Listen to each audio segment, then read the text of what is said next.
a fully born again Christian for a little over 2 years now, and there's certain things that I've observed. A lot of Christians make these mistakes. I want to talk about it today. So 3 mistakes that I found most Christians make. Number 1 is to be very, very judgmental. Now, before you click off the video, please, I want you to know that I know where you're coming from, and I've personally experienced it myself many, many times, where because you're getting to know God, because you're getting closer to Him, as the Holy Spirit is working through it. Because the thing is that when you're fully born again, you're okay, you can do whatever. But as you keep growing your relationship with God, very quickly the Holy Spirit starts convicting you. Very quickly the Holy Spirit starts saying, you cannot wear this, you cannot go there, you cannot drink this, right? And I feel that's the journey that most of us Christians go through. And for those of us who are actually growing, we actually try our best, we do obey, and we're not doing certain things anymore, right? Or like, let's say, fully living in sin, that sort of thing. And so when you're seeing another Christian doing certain things that 100% God does not approve, the Holy Spirit does not approve like 100%, then in those moments it's very easy to judge and be like, why are they they shouldn't be doing this, that sort of thing. So the truth is that at every single point in time, when you're looking at another person, tapping that is very wrong, the truth is that there's also something in your own life that you're doing or have done that is not right as well. Because at the end of the day, we are humans. We are not perfect. Only Jesus was on the earth without sin, but the rest of us, we be making mistakes all the time, okay? And so what right do you think you have to be the one to judge another person, when in reality you're still sinning in your own way? It's just a different way, but you're still sinning, right? And the thing is that what I've seen, for example, it's there are levels. Like this sinning things, there are levels. Like people, there are Christians fully living in sin. Some is like, okay, making an effort, whatever. But what I've learned is that no matter what, no matter however a person you feel like they're doing these things that shouldn't be like that. If you're not an authority meaning like. An authority is like if it's a parent and then your children, you have an authority over those kids, you can correct them. Or lead pastors of churches, they have the authority to correct certain members. But as long as you're not in those 2 positions, you're not an authority in any way, then really and truly you just have no right. And that's what I've learned, like from my lead pastor of my church. That's what he teaches us, at all times, at all moments, just mind your own business. Just try your best. Just close your eyes, close your lips, and just mind your own business. Honestly, even that kind of life for me is a very stress-free life. And it's actually a life that actually pleases God, okay? Now I'll tell you a story. A member of the church, like our church, something happened to her that I was like really in shock. And the reason why I was really in shock is because, when a person has sinned, and then there's evidence of that sin, like that sort of thing, and you're like, oh my God, like girl, like. But even as I was processing those thoughts, very quickly the Holy Spirit reminded me of my own stuff that I've done, my own mistakes that I've made, that I don't know if I can say rescued or whatever the situation was.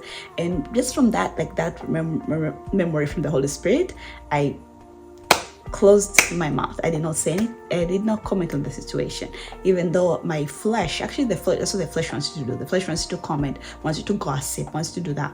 But the Spirit was like, nah, you're not going to do this right now. And for Christians, as we're maturing in our relationship with God, that's what we should be aiming for. We just should be aiming not to judge other people. Just focus on your own spiritual business, and that's it, and that's all. Okay.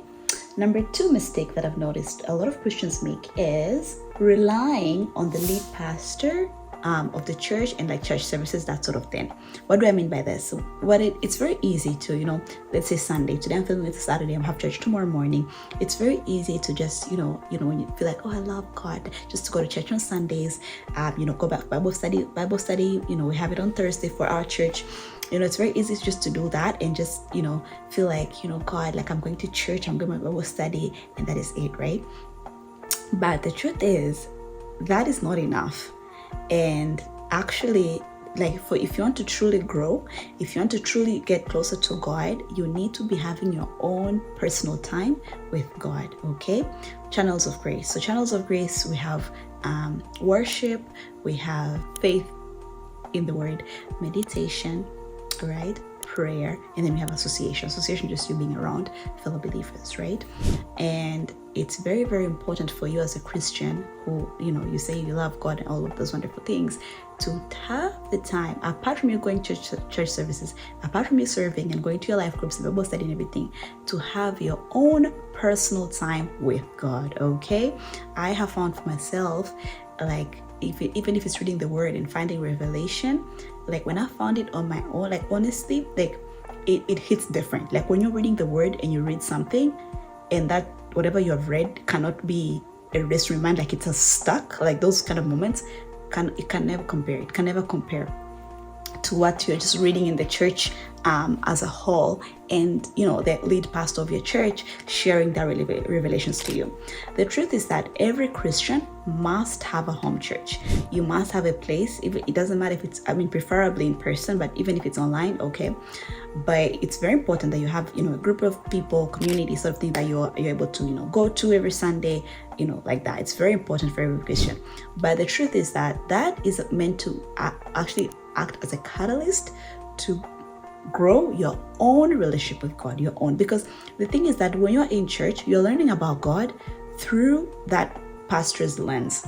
That is what they're learning about God to share with you, right? But it's different when you're getting to know God, getting to learn about God from your own personal time, from your own experiences, when you're reading your word, when you're praying, when you're worshiping, when you're choosing to meditate, just to be quiet and just maybe meditate on a word. It's different. That is different. And for our spiritual maturity, for us to grow our relationship, the thing that actually pleases God the most is actually when we're taking that time and we're spending it just you by yourself, spending time with Him. If you want true growth, that is the way that you go about it, and not just say, oh yeah, I'm going to church every Sunday. After Sunday, the Bible has not been touched for the whole week. You have not prayed, you have not worshipped, like nothing until the following Sunday. Most Christians are like that, and shouldn't be like that. Okay.